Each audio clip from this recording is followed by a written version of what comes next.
In a quiet rescue shelter tucked at the edge of town lived a dog named Leo, a strong, confident golden retriever with a heart as warm as his amber fur. He had been found wandering the countryside, alone but unafraid. No collar, no chip, just a deep calm in his eyes that made the shelter staff fall in love with him instantly. Not long after Leo arrived, the shelter took in a much smaller, much more fragile soul, Benji, a blind spaniel who trembled at every sound and refused to eat unless someone sat beside him. Benji had lost his sight in a house fire. His humans never returned to claim him. The darkness he lived in wasn't just physical, it had seeped into his spirit.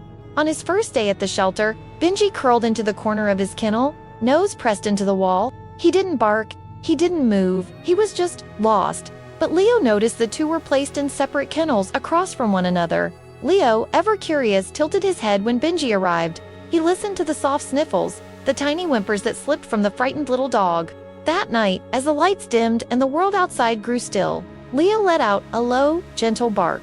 A sound that said, "You're not alone." Benji lifted his head for the first time. From that moment, something began to grow. The next day, the shelter staff noticed something odd. Benji, who wouldn't touch his food before, had licked the bowl clean. He had also moved closer to the front of the kennel toward Leo. The staff decided to try something, a shared play session.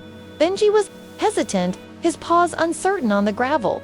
But Leo trotted over slowly and pressed his shoulder against Benji's. He didn't bark or bounce or beg to play, he just stood there, steady and calm, and that was all Benji needed. From then on, they were inseparable.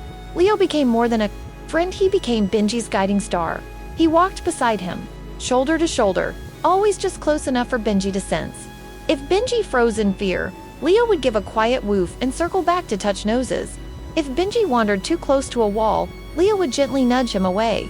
They developed a silent language built on trust, loyalty, and deep affection. Volunteers who witnessed their connection often cried. Two dogs, one broken, one whole, filling each other's missing pieces with love. Leo helped Benji find joy again. He taught him how to play, how to sniff flowers, how to run with confidence, even if he couldn't see the path ahead. Benji, in turn, softened Leo's quiet strength with warmth. They would curl together in the grass, two hearts beating in rhythm, two souls resting in the peace they found only in each other. One weekend, a retired couple visited the shelter. They were looking for a dog, just one, but when they saw Leo, walking slowly, patiently guiding Benji around the play yard, they stopped in their tracks, the wife whispered. They're not two dogs, they're one story. They adopted both in their new home. Leo and Benji had open fields, soft beds, and love that never ran out. Leo still led, and Benji still followed, but now, they did so under the golden sun, through trees and tall grass. Across wide porches and warm living rooms, Benji's fear was gone. He walked with a bounce in his step. He chased smells. He played with toys. And every time he stumbled, Leo was there, his constant light in the dark. They weren't just dogs anymore, they were a lesson. A living reminder that sometimes, all it takes is one soul willing to walk beside another, to guide, to wait, to love until healing begins. Moral: you don't need eyes to see the one who loves you, and you don't need words to guide someone. Through their darkness, sometimes love walks beside you, one step at a time.